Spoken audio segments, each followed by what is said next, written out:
Joel Klatt. Hey, Joel, good morning. Good morning. How are you guys? We are great. All right, let's dive right in. Assuming Alabama and Clemson both win, is Ohio State's only path into the playoff an Oklahoma loss?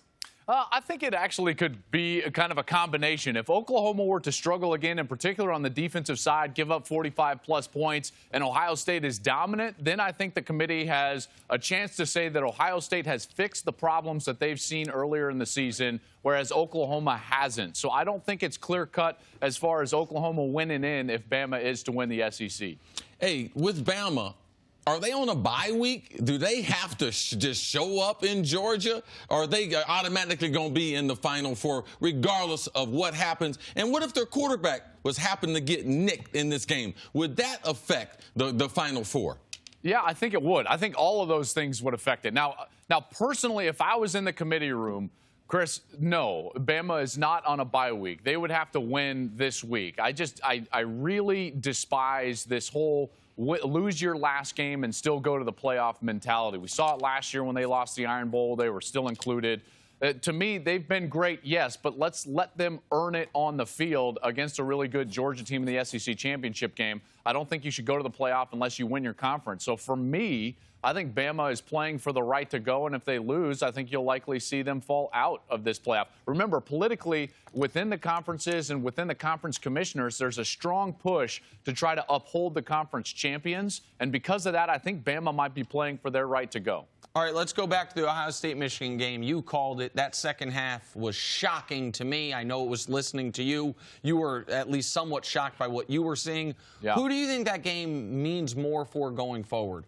Jim Harbaugh or Urban Meyer? Yeah, listen, Nick, I think both of these guys, their legacy was somewhat on the line. I think Urban's was more cemented than Jim Harbaugh's, because Jim Harbaugh has never even won a conference championship at the college level, at least the FBS level. He did all the way back in his days at San Diego, but not once he got to Stanford. So Urban's was pretty set and more etched in stone. Here's the problem for Jim Harbaugh now moving forward is that, for me, he is inching closer and closer to the Mike Leach category. And this is not a knock on either of them, because I think both of them are fantastic coaches. However, they're very one-dimensional. If you can take away the passing game from Mike Leach, he's got nowhere else to go, and generally he'll lose that football game.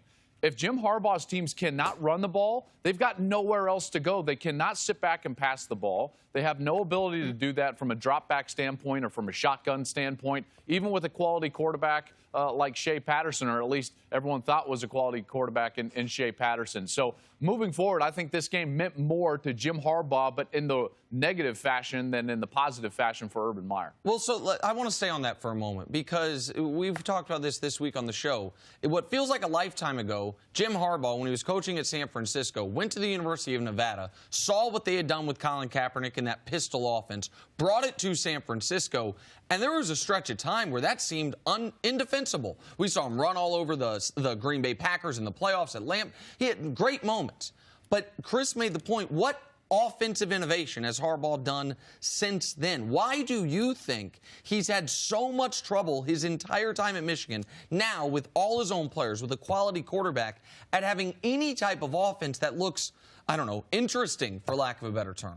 Well, I think that it's becoming so much more difficult at the college level to run a regular pro style of offense and succeed once you play a team that has marginally or even significantly better players than you do.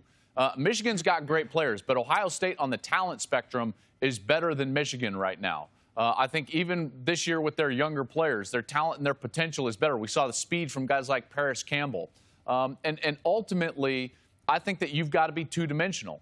Now, I don't think that you can just throw it, but, Nick, you've got to have the ability to at least at some point on a base down, 1st and 10, 2nd and 6, have the ability to drop back and be a threat in the passing game. The problem with Michigan is that their ability to throw the football generally rests on the fact that they've got to be in play action, they've got to be in RPO mode, and they've got to be able to use the tight ends. I think that was ultimately what he was in San Francisco, which was why he tended to struggle once he got into a matchup in which the other team had just as good of players or even better. That was his problem against Seattle with that defense that was so dominant when the San Francisco went up against Seattle, and even against that Baltimore team that just had a better defense than what that stagnant offense could offer, at some point, and Cris, you know better than anybody, you got to be able to sit there and launch it, and get a first down throwing the football. And right now, Michigan is unable to do that. Hey, Joel, so all season long, the one name that we have really connected to the Heisman Trophy was Tua Tagovailoa in Alabama. But now, in the last couple weeks, there are a couple other names that we're talking about. Do you think Dwayne Haskins has played well enough to be considered for the Heisman?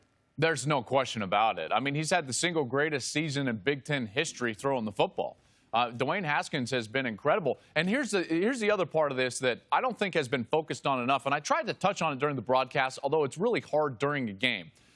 This guy has carried his team at times, very similar to what Kyler Murray has done at Oklahoma. Everyone harps on, and I do the same thing for Kyler. I say, look at what he's doing with a bad defense. Well, guess what? Ohio State was playing with a bad defense for much of this season as well, and Dwayne Haskins put that team on his shoulders. He didn't have a run game like Kyler Murray did behind him. There were times when it was all him, having to throw for 400 yards. Look at what he did at Maryland, bringing his team back from 3 14-point deficits. He had to run the ball for over 50 yards and score 3 touchdowns on the ground, as well as throwing it for 400 yards. And then he was spectacular against the #1 pass defense in America on Saturday. Absolutely spectacular. This guy absolutely deserves to be in New York and probably should get consideration for some people to put him in that first-place mode. Joe, one of the hardest things to do for Buckeye players is how do you focus after the Michigan game, especially after a Michigan victory? Ohio State #6 now. I believe Northwestern, Pat Fitzgerald, he's going to look at a couple games, that Purdue game and that Maryland game, where they have comparable type of talent, and they're going to try to duplicate some things. I believe Northwestern has a chance Saturday night. What do you think about Northwestern going against this Buckeye team that's been very inconsistent? Yeah, listen, Pat Fitzgerald is a phenomenal coach, and there's one thing that they do defensively that I think is actually going to give Ohio State problems, and that's, Cris, that they maintain their levels of defense. They make you earn your way down the field. Okay, so they're going to make you snap it 10, 12 times in order to score versus what Michigan was doing, which was man coverage. You get it to Paris Campbell or K.J. Hill, and then, boom, it's a big play. Maybe Chris Olave as well, who had a big day with 2 catches. I know you were proud of him for what he's been able to do as a freshman. For me, Northwestern's defense is how you want to attack Ohio State. Keep everything in front of you, make them snap it 10, 12 times, and then maybe if you get into the red zone, you can force them to kick field goals. That's the type of game plan that I think Mike Hankwitz, the defensive coordinator, is going to use for Northwestern. I think ultimately that's the one that could be successful against Ohio State. On the other side, offensively, here's the deal. They've got a kid named Isaiah Bowser. He's a true freshman. CC, he grew up in Ohio and was the state's player of the year last year in high school, was not recruited and not offered by Ohio State. And so he goes to Northwestern, and now here he is. He's rushed for 700 yards over his last 6 games, and he's going to be the biggest pain in the neck for Ohio State's defense because he's a physical runner, a downhill runner, and I think that ultimately that's the way that Northwestern would try to stay close and try to keep it close against Ohio State. But rest assured, if the Buckeyes are motivated, CC, you know this as well, they're talented enough to blow the doors off of Northwestern. I think that's what they're going to need to do if they want to get back into this playoff conversation. All right, let's go total mayhem. Maybe the only chance my beloved UCF Golden Knights have a chance of getting into your ridiculous 14 playoff you love so much. All right, all the favorites lose. Bama, Clemson, Oklahoma, Ohio State, all lose. What's the playoff look like? Well, speaking of ridiculous, by the way, there's no good options at #4, right? There just aren't.